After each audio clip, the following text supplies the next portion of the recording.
Direction le Brésil. Après la Coupe du Monde de football l'an dernier, Rio de Janeiro accueillera l'été prochain les Jeux Olympiques 2016. Voilà plusieurs années que la ville se transforme et se réinvente pour être à la hauteur de l'un des plus grands événements sportifs de la planète.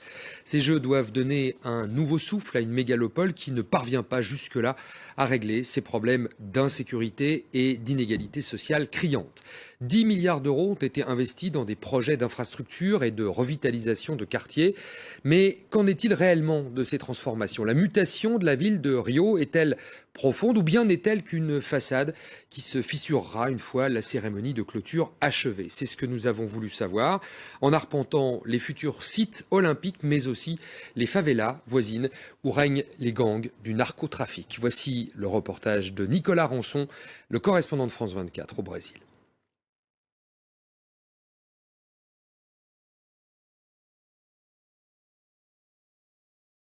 Changer un lieu, transformer la réalité. Les paroles fortes d'un maire ambitieux. Et il y a bel et bien des choses qui changent. Les chantiers urbains vont jusqu'au cœur de la ville. C'est ce que constate Pedro da Luz, président de l'Association des architectes de Rio. Il y a encore quelques mois, la place Mauá était une zone abandonnée. Aujourd'hui, grâce au JO, elle est entièrement restaurée. Il y avait un grand viaduc qui dominait tout l'espace depuis cette rue. C'était la périmétrale. Le vieux périphérique a disparu et sera remplacé par un espace vert. Tramway, métro, musée, revitalisation de quartier. Au total, 24 projets d'infrastructure ont été lancés pour une valeur de près de 10 milliards d'euros. Voilà 4 ans que la ville se transforme, mais il y a encore beaucoup à faire. Nous avons besoin de conquérir la ville, qu'il y ait plus d'égalité et moins de disparités et de divisions entre riches et pauvres, vous voyez. Car à Rio, les luxueux immeubles sont souvent au pied des favelas. Des champions en herbe qui ne croiseront sûrement pas la planète du sport rassemblés dans quelques mois ici, au Parc Olympique. Plus de 40 000 mètres carrés de sites en construction, une fourmilière d'ouvriers au travail et un superviseur qui a l'œil sur tout. Glauco Campos travaille pour la mairie de Rio. Il connaît par cœur la zone, qui était encore un circuit automobile il y a 2 ans. Infrastructure d'énergie, acheminement d'eau, tout ça a été implanté exclusivement pour les JO. Bien sûr, ce sera un héritage ensuite laissé à la ville. Mais la vraie raison, c'est les Jeux Olympiques. Bonjour, ça va? Ce sont les prestataires de services. La mairie ne veut surtout pas que les chantiers soient en retard et que les budgets explosent. Ici, les cours de tennis sont déjà prêts, il ne manque plus que les tribunes. Ce cours ici pourra contenir 13 000 spectateurs. Et celui de derrière, 5 000. Tous les gradins seront montés ensuite. La veille des Jeux, on montera le reste.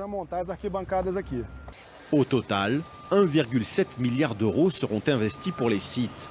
Le comité annonce également la création de plus de 90 000 emplois spécifiques aux JO, tous secteurs confondus. Et certains travailleurs viennent de loin. Ce qu'on cherche, c'est de ce côté-là.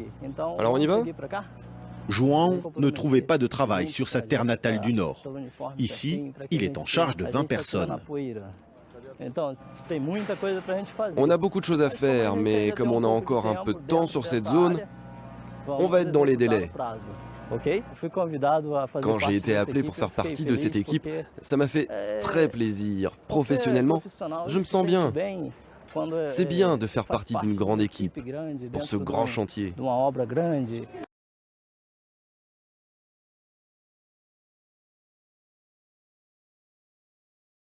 Mais à Rio de Janeiro, tout le monde n'a pas accès aux structures sportives. Nous sommes allés dans la favela de Mandela, au nord de la ville. Des tasseaux de bois comme filets, une planche en guise de table et des raquettes faites maison. À quelques mètres, c'est la piscine olympique de ces enfants.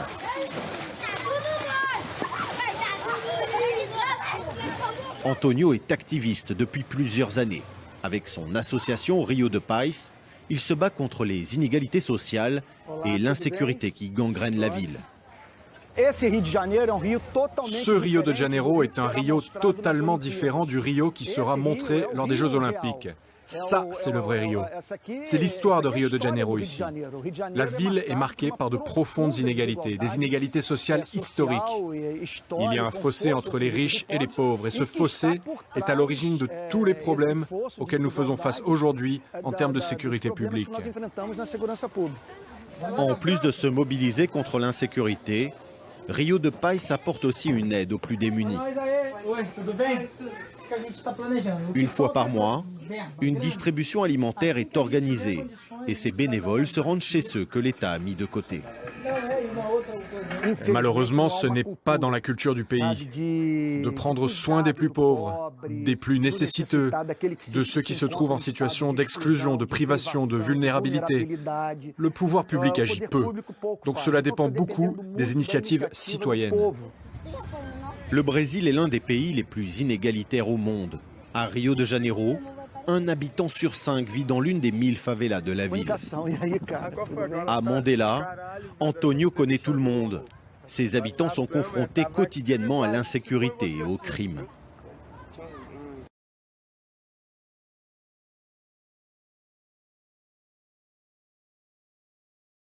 Alors, l'accueil des Jeux est toujours un sujet polémique. On a vu les citoyens de Boston, aux États-Unis, se mobiliser récemment contre l'organisation des JO 2024 dans leur ville. À Rio, à qui profitent les Jeux ? Alors, s'il y a des réticences à Boston, ici aussi, ils sont nombreux, les habitants, notamment de la classe moyenne et supérieure, à redouter l'événement sportif, notamment à cause des embouteillages monstres qui se profilent. Donc, il n'est pas rare de croiser des cariocas qui, tout simplement, veulent fuir la ville durant les JO. Concernant le parc olympique, il est installé à Barra da Tijuca. Alors, c'est un quartier récent, huppé, avec des logements hauts de très haut standing.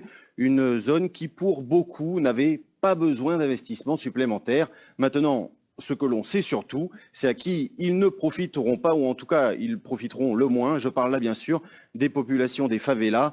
Il y aura certes, de toute évidence, des petites opérations ici ou là, mais l'ampleur de la tâche pour réduire les inégalités sociales est si grande que beaucoup se sentiront exclus.